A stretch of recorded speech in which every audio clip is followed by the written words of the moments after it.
Zaburi ya 58. Zaburi iyahimbiwe umutware w'abaririmbyi babwirisha inanga ijwi ryitwa witsemba, ni Zaburi ya Dawidi yitwa Mikitamu. Mbese guceceka niko mucisha imanza zitabera? Mw'abantu mwe, mbese muca imanza z'ukuri? Ahubwo mukorera ibyo gukiranirwa mu mitima yanyu. Urugomo rw'amaboko yanyu nirwo rubanza mucira mu gihugu. Abanyabyaha batandukanywa n'Imana uhereye ku kuvuka kwabo. Iyo bavutse uwo mwanya bariyobagiza bakabeshya. Ubusabwe bwabo buhwanye n'ubw'inzoka, bameze nk'impoma y'igipfamatwi yiziba amatwi, itumva ijwi ry'abagombozi, naho bagomboresha ubwenge bwinshi cyane.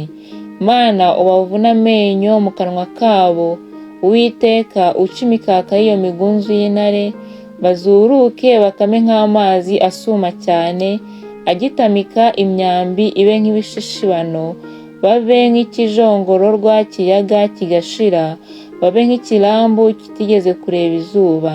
Inkono zanyu zitarashyushywa n'umuriro w'amahwa, Imana izayajyanisha serwakira, amabisi n'acanywe byose. Umukiranutsi azishima nabona uko guhora, azogesha ibirenge bye amaraso y'abanyabyaha, bizatuma abantu bavuga bati ni ukuri hariho ingororano y'abakiranutsi, ni ukuri hariho Imana icira imanza mu isi. Haleluya.